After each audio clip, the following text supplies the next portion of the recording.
YouTube, what the crap's going on? HeirofCarthage here, and I've got a fun replay for you from RubberDuckofWar, which, by the way, he runs a great YouTube channel where he has Warhammer 2 content. You should check it out. I will have it linked down in the description. He's sent me replays before, and I always enjoy him. So let's see what he's got this time. He's playing as Lizardmen, and he's going to be up against the High Elves. He is using Kroq on the Carnosaur here. He's got a Feral Carnosaur, so a nice anti-large component here. Got some Saurus warriors with shields, making up 3 of the units of the front lines, and then he's got some skink cohorts on the flanks. One with javelins over here. Got an ancient salamander. I love the ancient salamander. It's a little bit tricky to use in multiplayer sometimes, but it is a really fun unit when you can make it successful, and it does have moments where it can really shine, like for instance hitting tightly packed archers or really expensive infantry. With its ranged fireballs, it's actually quite good in that respect. We've got the Poha Sentinels back here, and then there's also another unit of Pterodon Riders, and we got some more there. And those two are Fire Leech Bolas. The Poha Sentinels, just as a reminder, is a pretty interesting unit. They are... I was thinking they were unbreakable. Did they change that about... Not unbreakable. Yeah, they're not they just get physical resistance. For some reason I was thinking they were unbreakable. I don't know why I was thinking that. Oh, it's the cavalry. I was thinking of the Regiment of Renowned Cavalry. My bad. I'm thinking of the cavalry. So a quick charge over here by the Fireborn, and a Dragon Prince unit does quite a bit of damage to a couple of skink cohorts. And then Alarielle, who is the leader for the High Elves, is protecting herself with the Tempest ability here. Used it to pretty good effect against these Fire Leech Bolas and then chased them on out. You see Kroq attempting to keep up with the Fireborn and try and force them into a fight where he's supported by infantry. The Fireborn are just going to pull away from that and try and refuse the engagement. The Poha Sentinels did manage to trade for an Eagle Claw Bolt Thrower, and then over here the Fire Leech Bolas are attempting to do the same, but didn't quite get a trade with that Eagle Claw Bolt Thrower. The Skinks have arrived though, Pola Skinks, and they are going to start fighting these archers here. They tried to bypass the Spearmen, get straight to the archers. Probably not a bad plan. And then the Saurus warriors are going to engage these spearmen on the front lines. There's a unit of White Lions on the right flank to pack a little more punch to the infantry of the High Elves. Fireborn, once again, are engaging Kroq. And Kroq does some pretty great damage, so it's probably not a fight they're going to want to stick around in here. Alarielle's going to give him some Earthblood healing. And I was kind of wondering if they would hit a rear charge. Yep, that's exactly what they're going to do. Hit a rear charge and then probably pull through their own lines in order to kind of confound Kroq, try and get him stuck in the Spearmen. But that's a nice flock of doom there. And here comes a Feral Manticore as well, probably to harass Alarielle. So we're going to see that. No, he's going after this fight back here. He's trying to give some support to the Feral Carnosaur. That makes sense. That Feral Carnosaur is caught out. Not in a good place in life right now, so that summon will certainly help a whole lot because there's a Dragon Prince in there. Got the Star of Avalorn over here helping the Fireborn, and boy, they are really tanking in this battle as a result. But these Saurus warriors really holding in tough here. But the White Lion, yeah, it's just going to be a matter of time. We do have the Ancient Salamander who's gotten a few kills with his fireballs, now jumping into melee trying to kill some archers. There's some more back there. Some spearmen out on this flank defeated a skink cohort. And it looks like Kroq has arrived back here to try and deal with the other Dragon Prince unit that he was having some help with, the Manticore. But now he's going to run for the Bolt Thrower, which is probably a good choice. That Bolt Thrower can do a lot of damage against large targets. It's given the opportunity, and the Lizardmen definitely don't want that here. Check out this Salamander. He's getting a few shots. Is Alarielle going to go for the Salamander? Oh my, hand of the gods. Wow. Kroq just ripped a huge chunk of damage off Alarielle there. Yeah, the Eagle has pretty good attack, so we're going to see the Salamander need to flee from this one. Just not going to want to stick around and melee that. That was a brutal hand of the gods from Kroq. His lizardy shotgun did a lot of work done there. One of his Feral Carnosaurs is berserking here. That's not great for the Lizardmen. Unless he can pull it back under control, because there is a spear unit it's tangled up with. And then meanwhile, the Fireborn doing more rear charging over here. They're up to 84 kills already in the battle. I'm taking a look at the Lizardmen infantry. Their Saurus warriors have taken a bit of a beating here. Another rear charge here too. This Fireborn is just kind of ping-ponging between charges, and it's getting some pretty serious damage done. Kroq in pretty good health, though. His Carnosaur quit rampaging and is effectively chasing Dragon Princes now, trying to keep them out of the fight.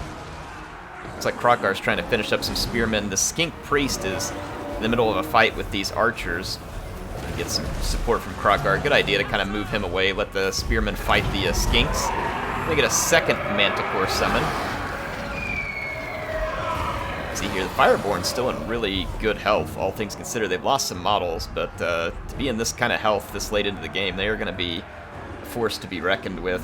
White Lion over here actually getting chomped by Saurus Warriors and Skinks. I guess they had some support earlier. They've gotten a decent number of kills, but they haven't even picked up half a Chevron. Going to get a charge of support here from the Fireborn, and now the Manticore is chasing Alarielle. There's going to be a little bit of support here from a regrouped Pterodon Rider to hold Alarielle in place. This is definitely not what she wants. So she, I would assume, is fleeing. Yep, and she's going to pop a Tempest here.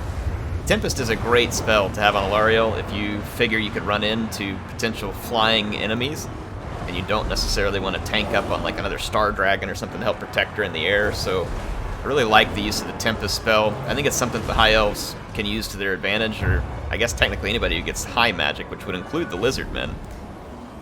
But it also means you have to bring a Slan that may not be a great lord. Let's see here, the Skink Priest getting hit by Alarielle, but oh my, yeah, this is gonna hurt. Oh boy, did it. Alarielle's gonna get back up in the sky though. That's a good opportunity to get some damage done. The Lizardmen at a bit of a disadvantage here.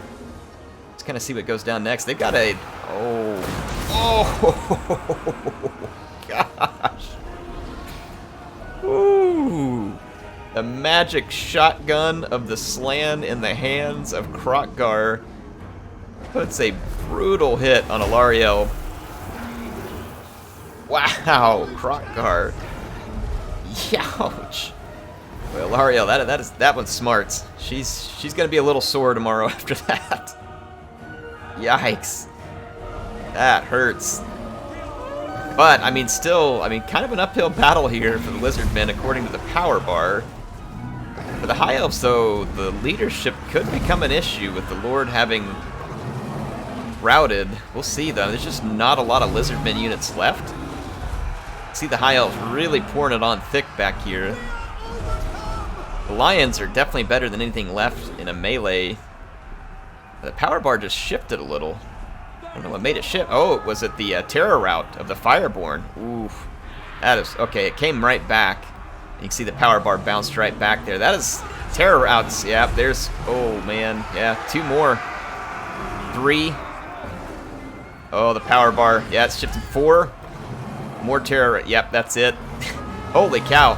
I was wondering how the Lizardmen were going to win that, and the answer was terror. That was a pretty crazy turnaround. I'm pretty sure right up until the moment that shotgun blast from Kroq hit Alarielle's eagle right in the butt, I was pretty sure that the High Elves were going to walk away with that one. Look at this performance out of the Fireborn, too, until they terror out at 190 kills. They were really putting some work in here. They're an expensive unit and still paid for themselves in this battle, despite having terror routed with some of their units left. And not bad value out of a White Lion. Honestly, I mean, having a White Lion hit at its value is honestly pretty good. This is one of those matchups where White Lions could probably be pretty decent, just because the Lizardmen don't really have a lot of great infantry options against White Lions. Yeah, wow. Interesting battle here against Blue Stripe from RubberDuckofWar. Definitely enjoyed this one. That was a lot of fun seeing. I love seeing an ancient salamander.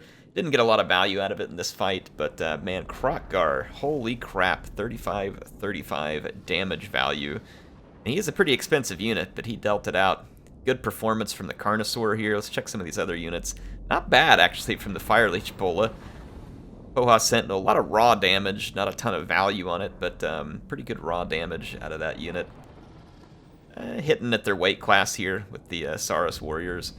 All things considered, they were getting hit pretty hard by that Fireborn, so pretty impressive showing. But I mean, really, this one was carried by Kroq. Like, I mean, Kroq MVP'd this one all the way for RubberDuckofWar.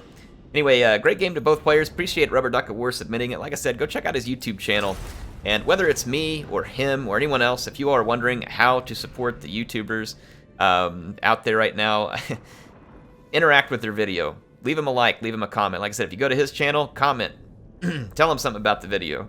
Leave a like. If you're here on mine and you feel like helping, that helps me a lot. That interaction helps because basically it raises up the metrics on a video, and then YouTube decides to get off their lazy butt and promote the video because it has better metrics because they want the ad revenue. Kind of a screwy system, but that's the way the system works. So if you want to help out and support, that's how you can do it. If not, feel free to leave angry comments and click the dislike button. See, now I'm tricking you into interacting with the video. All right, anyway, HeirofCarthage signing out for now. I'll see you all soon. Hope you enjoyed it.